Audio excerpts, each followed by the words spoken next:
Okay, so let me just try this again. Hamlet has nicknamed the play the Mousetrap. That's his version of it. And he says it is about a murder and it's a knavish piece of work, but he says to the king, we that have free souls, it touches us not. That means if you have nothing to feel guilty about, this play won't bother you. And of course, he knows that the king should be feeling guilty. Then some more inappropriateness between Hamlet and Ophelia, and then it's the part of the play within the play that specifically reenacts the murder. And so we see Lucianus pour poison in the sleeper's ear, and rather than wait for the whole play to play out, Hamlet interrupts and says, he poisons him in the garden for his estate. His name's Gonzago. The story is extant and written in very choice Italian. You shall see anon how the murderer gets the love of Gonzago's wife. Okay, so in just summarizing what is to come, Ophelia says, the king rises. And Hamlet says, what? Frighted with false fire? And then everybody starts checking on the king, and Polonius is checking on him, and the king says, give me some lights away, and Polonius is yelling for the lights to come on. It's high drama because all Hamlet did was summarize what was to come in the play within the play, and the king responds in two ways. He stands up and he asks for lights, and then he leaves.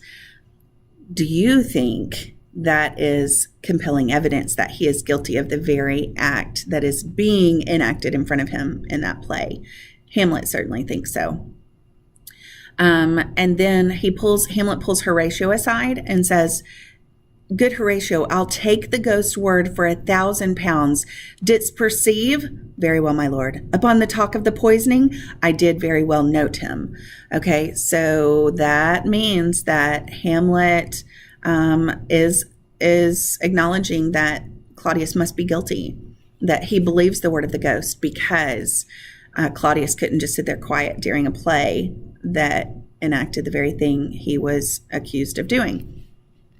And Horatio confirms. The reason that's important is because we don't want Hamlet's madness to drive him to see things that aren't there. Horatio gives us a more objective figure to say, yeah, like I saw him too. I saw what he did.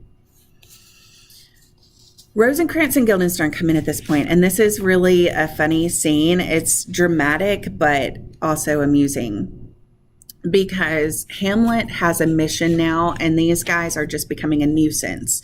They're spying. Hamlet knows this. He doesn't trust their sincerity.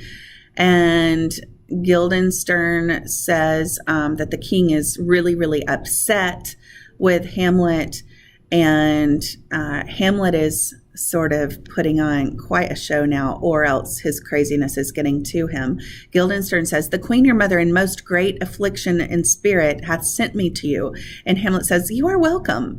And they're like, no, that isn't the right answer for what we just said. And Hamlet says, I can't make you a wholesome answer. My wit's diseased. My intellect is diseased. That would be a good one to add for the Hamlet crazy side, because here again, in Hamlet's own words, he is admitting that his wit is diseased and he can't even talk straight. And Rosencrantz says, your behavior has struck amazement and admiration into your mother. And he means that in a bad way. Like, she is appalled that you would put on this play before the king and upset him so much. They're all blaming Hamlet. No one is contemplating why this bothered the king so much. And Hamlet says, oh, wonderful son that can so astonish a mother, like a good kind of astonishment. And Rosencrantz reports that the queen would like to see Hamlet before he goes to bed.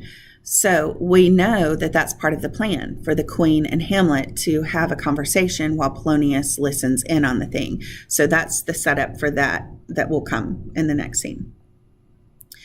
Okay.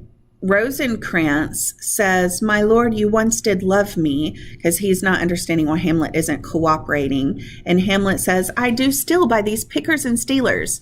Okay, fingers can pick things and they can steal things. So he's talking about, by my hand, I do love you still. And Rosencrantz says, then tell me the cause of your distemper. And Hamlet says, sir, I lack advancement. So Hamlet is saying, what's wrong with me is really that I have no ambition. I can't become something better than what I am. I can't crawl up the corporate ladder kind of deal. And Rosencrantz says, how can that be when you have the voice of the king himself for your succession in Denmark? He's like, I'm not buying that bull, because I know that you are the heir to the throne. You are destined to be king. And then the actors come by, and they're all carrying recorders because the chorus plays music, during the play. And so Hamlet grabs one of the recorders. Remember, you learned to play them when you were in the 3rd grade, probably little noisy things. And Hamlet says, oh, the recorders, let me see one. And then he turns toward Guildenstern and says, will you play upon this pipe? The pipe being the recorder. And Guildenstern says, I can't. I pray you. Believe me, I cannot. I do beseech you. I know no touch of it, my lord. And Hamlet says, it is as easy as lying. You just cover these holes with your fingers, blow your breath into it, and out comes most eloquent music. And Guildenstern says, I can't make harmony with this little instrument. I don't have the skill. Now watch what Hamlet says. Why, look you, how unworthy a thing you make of me. You would play upon me. You would seem to know my stops. You would pluck out the heart of my mystery. You would sound me from my lowest note to the top of my compass. And there is much music, excellent voice in this little organ. Yet cannot you make it speak? God's blood, do you think I'm easier to be played on than a pipe? Call me what instrument you will. Though you can fret me, yet you cannot play upon me. All right, this is the first time Hamlet has totally let Rosencrantz and Guildenstern have it. It's directed specifically to Guildenstern, but they're there together. And so the whole point is Hamlet is saying, if you can't even play a song on this stupid little 3rd grade instrument, how dare you think that you can play me for a fool and figure me out and all my motivations and everything? When he says, do you think I'm easier to be played on than a pipe? That's an important quote to know. Very, very famous quote. Like, you can't play the instrument, you certainly can't play me. Well, I'm sure the conversation would have continued with Guildenstern and Rosencrantz, except that Polonius walks in. And the second he does, Hamlet goes from this like angry and telling him, you're not going to figure me out, to saying, do you see yonder cloud that's almost in the shape of a camel? Methinks it's like a weasel or like a whale. Okay. He's just, that switch that always he flips on when Polonius is nearby. And Polonius says essentially that he needs to come see his mother, and Hamlet says he will by and by.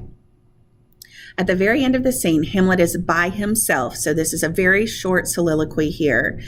And Hamlet says, 'tis now the very witching time of night when churchyards yawn and hell itself breathes out contagion to this world. Now could I drink hot blood and do such bitter business as the day would quake to look on.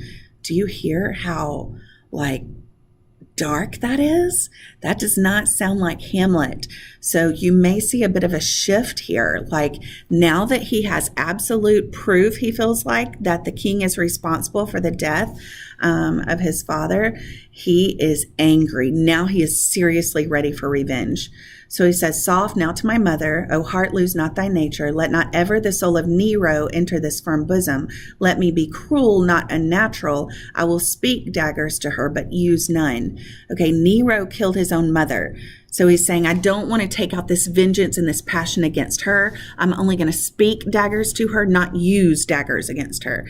Remember, that's exactly what he was kind of told to do by the ghost. Leave her to guilt and to those thorns. Don't hurt her. All right, that is how Act 2, Scene 2 ends. Act 3, Scene 2, sorry. And we are almost to the Queen and Hamlet scene, really important scene coming up. Thanks for your time.